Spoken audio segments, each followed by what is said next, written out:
2020년 4월 5일 아침 9시입니다. 1시간 전에 나와서 신곡 천국편 31번째 노래를 낭독해 보았는데 다시 나왔습니다. 이 카메라에 잡히지 않습니다만 노트북을 바로 앞에다 놓고 이야기를 시작하게 됐습니다. 어제 새롭게 시도해 본다고 일어서서 왔다 갔다 몸을 움직이면서 이병두의 영상 편지 첫 번째 편지를 녹화해 보았는데, 지금은 이렇게 노트북을 가지고 나온 이유는 제가 매일 창주 향산에 일기를, 방어제 일기를 쓰고 있는데, 그게 저녁에 한꺼번에 몰아서 쓰는 것이 아니고 새벽에 잠에서 깨문 어떤 데 이불 속에서 전화기로다가 짧은 이야기를 쓰기도 하고, 또 이런저런 뉴스 전해지는 것을 링크를 하면서 거기에다 제 작은 코멘트를 달고 그렇게 써온 지가 꽤 됐습니다. 아마 이런 식의 일기를 쓰는 거를 별로 많지 않을 것입니다. 저보다 나이는 10살 아래지만 제가 늘 범나불은 나보다 높다고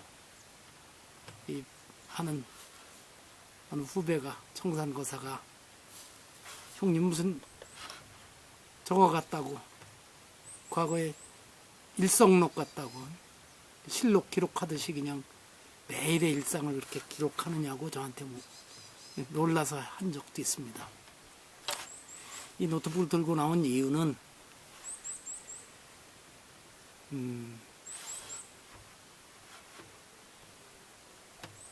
어제 오후 아침 영상 편지를 녹화한 이후에 얘기들하고 기록했던 거하고 아침에 또 이렇게 기록했던 것들을 보면서 하려는데 지금 접속이 좋지가 않습니다.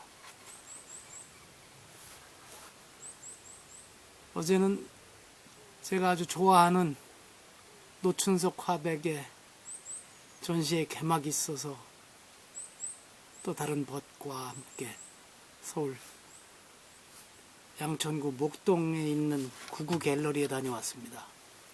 참 아주 작품이 좋죠. 우리 노춘석 화백의 작품이 힘이 있습니다. 그래서 저하고는 더 통합니다.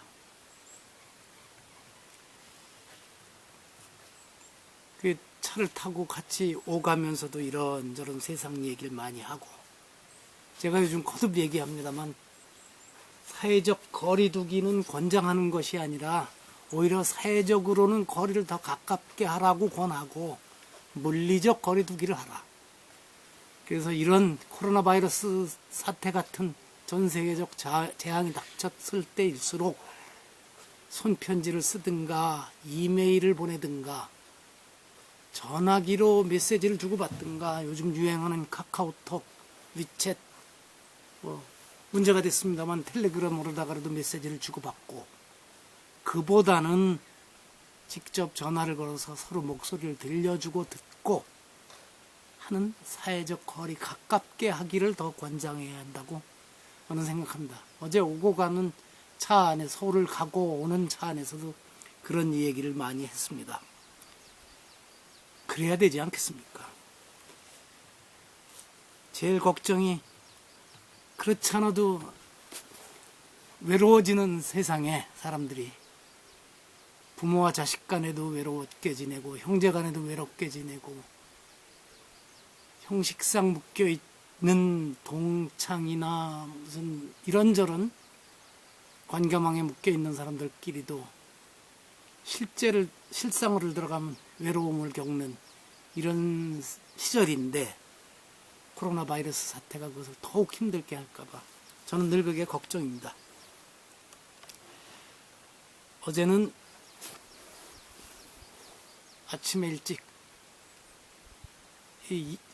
요새 운동도 부족하고 그래서 일부러 요즘은 삽을 들고 일도 하고 그럽니다만 그 전에 만들었던 작은 연못에다 일주일 전에 만들었던 그 아래다 조금 더 넓게 하나 더 땅을 파고 거기도 이제 미나리를 잔뜩 키워볼까 하고 있습니다.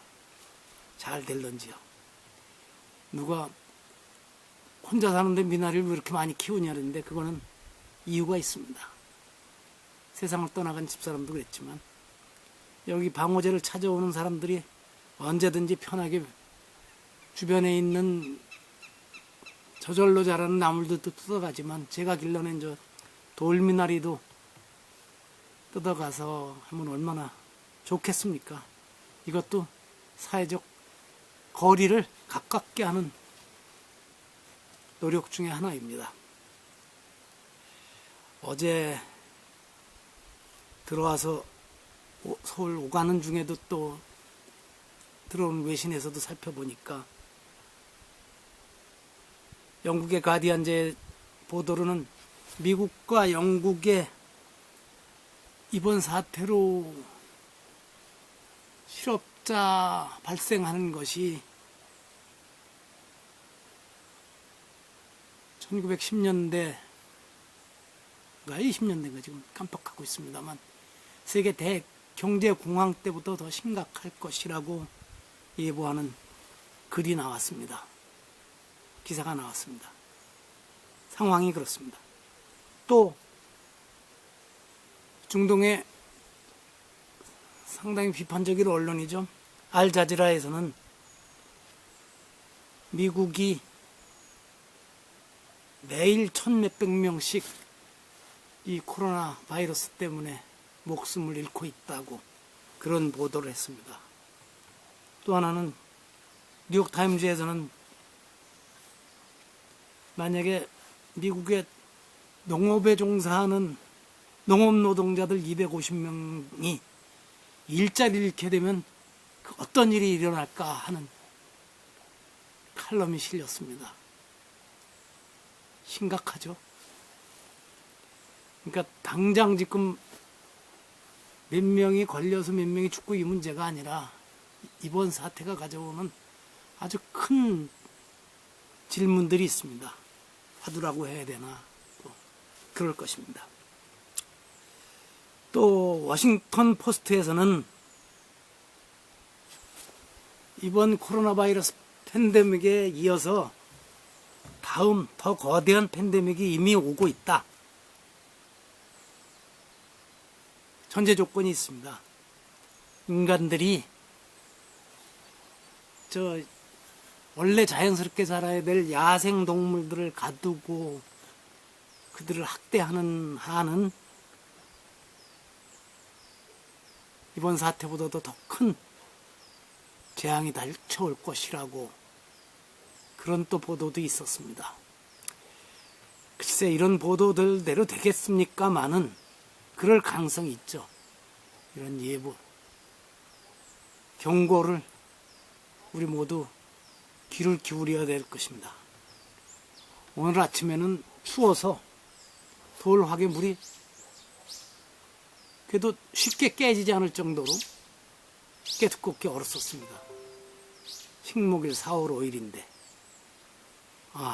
오늘 아침 또 뉴스 보면 국내 연합뉴스에도 나왔습니다만 독일의 코로나 바이러스 확진자가 9만 명을 넘었다고 하네요. 독일은 유럽 다른 나라에 비해서는 영국이나 이태리, 스페인에 비해서는 아주 잘 대처하고 있는데 그런데도 피해자가 계속 늘어나고 있으니 참 이 재앙이 언제 끝날까 모르겠습니다. 또 복지 선진국이라고 하는 북유럽의 스웨덴이 수도인 스톡홀름의 사망자가 급증하고 있답니다. 스웨덴은 독일과는 전혀 다른 방식의 대처를 하고 있었는데 그 방식에 문제가 있는 것으로 아마 밝혀지는 모양입니다. 글쎄 아직 모르죠. 어떤 방식이 더 옳았는지는 이 사태가 끝나봐야 알 겁니다. 어쨌든 저는 이 뉴스를 보는 순간 공무원 시절에 참 이렇게 자주 만나지는 않았지만 저 좋은 사람이로구나. 나중에 훌륭한 고위공직자가 되겠구나 했던 어느 직원이 지금 스톡홀름 대사관에 근무를 하고 있어서 처음에는 혼자 가고 지금은 가족들도 데리고 가 있는 것으로 아는데 거기 걱정을 했더니 마침에 또 그런 걱정을 하는 사람들이 많을까 본인도 신경이 쓰여서 안전하다고 잘 지내고 있다는 안부의 글을 올렸더라고요. 그래서 반가웠습니다. 지금 상황이 이렇습니다. 저는 요즘 이 방어제에서 이 산속에 혼자 이렇게 편하게 있는 것이 마치 흑사병 패스트가 휩쓸었을 때 피렌체에 상복 입은 여인 7과 젊은 남자 셋 10명이 안전한 곳을 피신해서 열흘 동안 이야기를 주고받은 데카메론 생각이 났습니다. 야, 나야말로 실은 이럴 때 이 방어제에서 뭔가 작품을 하나 만들어내야 되는구나. 원래 그 정도의 재주가 없으니까 이렇게 매일 아침 신곡 낭독하고 또 이런 영상 편지를 띄우면서 같이 의견을 나누고 이런 것으로 대신합니다. 제가 아까 자꾸 여러 번 얘기를 했습니다만 제가 시간을 내서 이렇게 동영상으로 편지를 쓰고 하는 것도 많은 사람들과 사회적 거리를 더 가깝게 하려는 노력의 하나이고 제 스스로는 아마 힐링의 방편이기도 할 것입니다. 제게는 이 책 읽고 글 쓰고 또 나와서 혼자 이런 이야기를 혼자서도 주고받고 하는 것이 힐링의 한 가지 방법입니다. 하여튼 오늘 목소리가 좀 잠기네요. 저와 오랜도록 좋은 친구로 지내오신 모든 분들 이 사태를 우리 잘 넘기십시다. 본래 이 노트북 컴퓨터에 카메라와 마이크가 아주 장착돼 있어서 이걸 카메라 앞에 세우지 않고 이 노트북을 보면서 해도 된다는데 아직 그 기술을 모릅니다. 실은 노트북에 그런 장치가 있는지 또 며칠 전에야 알았습니다. 제가 이렇게 둔하게 삽니다.